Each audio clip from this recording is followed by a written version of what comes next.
পঞ্চম শ্রেণীর বাংলাদেশ ও বিশ্ব পরিচয়, এটা হচ্ছে অষ্টম অধ্যায়ের পৃষ্ঠা নাম্বার হচ্ছে 93। তো আজকে আমরা অষ্টম অধ্যায়ের 93 পৃষ্ঠার সমাধান করব। তো চলো ভিডিওটি শুরু করি এবং বলে রাখি চ্যানেলটি সাবস্ক্রাইব করে দিতে, কারণ সাবস্ক্রাইব করলে আমি ভিডিও আপলোড করলে অটোমেটিক তোমাদের ফোনে চলে যাবে। আর আগের ভিডিওতে আমি 92 পর্যন্ত দেখিয়েছি, সেই ভিডিওটা সবাই দেখে নিও। তো দেখো এখানে আমাদের এক ক নাম্বার আছে টিক চিহ্ন। একে বলেছে সার্কের প্রতিষ্ঠানকালীন সদস্য দেশ কয়টি ছিল? সঠিক উত্তর হবে 7টি।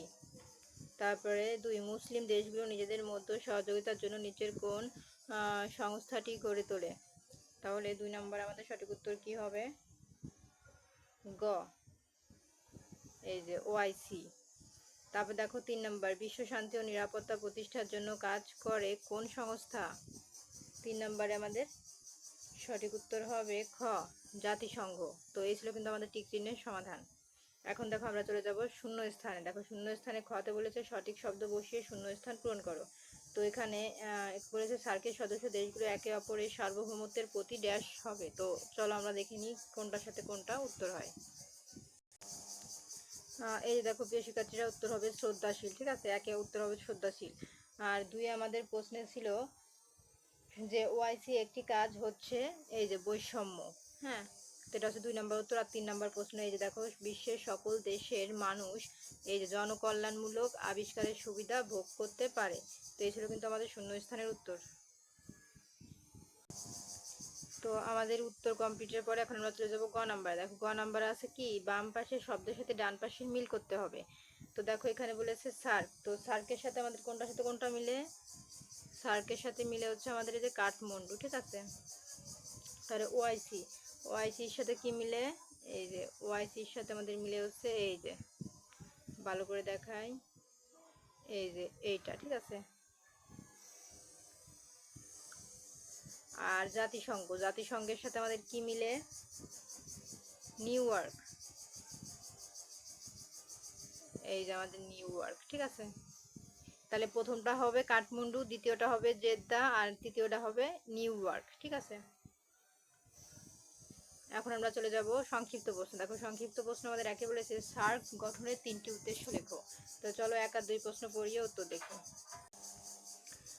এই যে দেখো আমাদের প্রশ্নটা ছিল। ঠিক আছে, এই যে আমাদের প্রশ্নটা, আর উত্তর হবে সার্ক গঠনের 3টি উদ্দেশ্য হলো: 1, দক্ষিণ এশিয়ার দেশগুলোর জীবনযাত্রার মান উন্নয়ন করা। 2, সদস্য দেশগুলোর অর্থনৈতিক ও সামাজিক অবস্থার উন্নয়ন ঘটানো। 3, সদস্য দেশগুলোর মধ্যে সমস্যা সমাধানে ভূমিকা রাখা। তো এই ছিল কিন্তু আমাদের 1 নম্বরের সমাধান। এখন দেখো 2 নম্বর প্রশ্নে আমাদের কি আছে। মুসলিম দেশগুলোর স্বার্থ রক্ষায় ওআইসি 3টি কাজ লেখো। এই যে উত্তর, মুসলিম দেশগুলোর স্বার্থ রক্ষায় ওআইসির 3টি কাজ হলো: 1, মুসলিম দেশগুলোর মধ্যে সামাজিক, অর্থনৈতিক, সাংস্কৃতিক সহ গুরুত্বপূর্ণ ক্ষেত্রসমূহে সহযোগিতা করা। 2, ফিলিস্তিন জনগণের ন্যায্য সংগ্রামকে সমর্থন করা। 3, পবিত্র স্থানসমূহের নিরাপত্তা বিধানে সহযোগিতা করা। তো এই ছিল আমাদের 2টি প্রশ্নের সমাধান। তো দেখো আমাদের 1 আর 2 এর উত্তর কমপ্লিট। এখন আমরা চলে যাবো নম্বরের বর্ণনামূলক প্রশ্ন। বর্ণনামূলক প্রশ্ন কিন্তু একটু বড় করে লিখতে হয়। একে বলেছে আমরা সকলেই কিভাবে বিশ্ব পরিবারের সদস্য। আর 2 নম্বরে আছে। তো চলো আমরা 2টি প্রশ্ন পড়িয়ে উত্তর দেখি। তো এই যে দেখো আমাদের প্রশ্নটি ছিল, হ্যাঁ, আর এই যে উত্তর আমরা লিখেছি প্রযুক্তির উন্নয়নের ফলে বিশ্বের সব দেশ খুব কাছাকাছি চলে এসেছে। মানুষের মতো বিশ্বের রাষ্ট্রগুলো একে অন্যের সহযোগিতা ছাড়া চলতে পারে না। বিশ্বের দেশগুলো নানা ক্ষেত্রে একে অন্যের ওপর নির্ভরশীল। এই ক্ষেত্রগুলো হলো শিক্ষা, স্বাস্থ্য, কৃষি, অর্থনীতি, পরিবার, দেশ, জলবায়ু, যোগাযোগ, প্রযুক্তি ইত্যাদি। সেক্ষেত্রে সার্ক, ওআইসি, জাতিসংঘ ও অন্য সংস্থাসমূহ সহযোগিতামূলক ভূমিকা পালন করে আসছে। এসব আঞ্চলিক ও আন্তর্জাতিক সংস্থা আমাদের মনে করিয়ে দেয় আমরা একটি রাষ্ট্র। তো এই ছিল কিন্তু আমাদের 1 নম্বরের সমাধান। তো দেখো এখানে আরো একটু নিচে দেওয়া আছে, আমি দেখাই। এই যে দেখো এখানে অনেক বড় করে লেখা আছে যে আমরা একটি বিশ্ব পরিবারের সদস্য। তো তোমরা এই সদস্য পর্যন্ত দিয়ে দিবা, আর বাকি যে এইখান থেকে এতখানি লেখা আছে এগুলো আর দিবা না, কারণ এইটা অনেক বড় হয়ে যায়, এত বড় লেখার দরকার নেই। তোমরা শুধু এই যে বিশ্ব পরিবারের সদস্য এই পর্যন্ত দিয়ে দিবা। ঠিক আছে, তারপরে চলে যাবো 2 নম্বর প্রশ্নের সমাধানে। 2 নম্বর প্রশ্ন তো অনেক বড় আছে। দেখো প্রশ্নে আগে কি বলেছে দেখাই। আন্তর্জাতিক সংস্থাগুলো আমাদের জীবনমান উন্নয়নে কিভাবে ভূমিকা রাখতে পারে। তো উত্তর আমরা লিখেছি আন্তর্জাতিক সংস্থাগুলো নানা ক্ষেত্রে সদস্য দেশগুলোকে সাহায্য করে আমাদের জীবনমান উন্নয়নে ভূমিকা রাখতে পারে। যেমন ১. অর্থনৈতিক ক্ষেত্রে সাহায্য সহযোগিতা করে কর্মসংস্থান বৃদ্ধি করে জীবনমান উন্নয়ন করতে পারে। তো আমি তোমাদের ছোট করে দেবো, এটা বড় করে লেখা আছে, ঠিক আছে।